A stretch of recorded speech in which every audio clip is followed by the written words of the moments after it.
কামারহাটিতে চিকিৎসক নিগ্রহে আত্মসমর্পণ। কামারহাটি থানায় আত্মসমর্পণ দুজনের।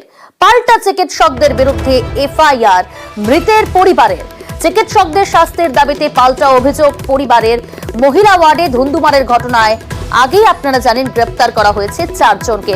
সুবীর রয়েছে প্রতিনিধি। সুবীর, তাহলে এখনো পর্যন্ত এই ঘটনায় মোট 6 জন গ্রেপ্তার হলো। দেখো, সেদিনকে এই ঘটনা ঘটেছিল অর্থাৎ গত শুক্রবার দিন সাগর দত্ত হাসপাতালে যে মারধরের ঘটনা ঘটেছিল, সেই ঘটনায় কিন্তু চিকিৎসকরা অভিযোগ দায়ের করেছিল কামারহাটি থানায়, এবং সেই অভিযোগের ভিত্তিতে 4 জনকে কামারহাটি থানার পুলিশ গ্রেপ্তার করেছিল। এবং গতকাল রাত্রিবেলা কিন্তু আরো 2 জন তারা কিন্তু আত্মসমর্পণ করেছে কামারহাটি থানায়। এবং তারপরে যে মৃত মহিলা অর্থাৎ যার মৃত্যু হয়েছিল চিকিৎসা গাফিলতির অভিযোগে, সেই মৃতর যে স্বামী অর্থাৎ নবীন সাউ এবং তার পরিবারের লোকজন তারা কিন্তু কামারহাটি থানায় যারা চিকিৎসক অর্থাৎ ঘটনার সময় যে চিকিৎসকরা সেখানে উপস্থিত ছিলেন, নার্স উপস্থিত ছিলেন, তাদের নামে কিন্তু কামারহাটি থানায় এফআইআর করেছেন, অভিযোগ দায়ের করেছেন। এবং তার স্বামী অর্থাৎ মৃত মহিলার যে স্বামী রয়েছেন তিনি কিন্তু সরাসরি বাবাকে জানিয়েছেন যে তিনি শাস্তির দাবি চাইছেন, শাস্তি চাইছেন যারা ওই সমস্যার ঘটনাস্থলে ছিল চিকিৎসক নার্স, তাদের শাস্তির দাবি জানিয়ে কিন্তু কামারহাটি থানায় অভিযোগ দায়ের করেছেন এবং অভিযোগের ভিত্তিতে কামারহাটি থানার পুলিশ তদন্ত শুরু করেছে। বেশ।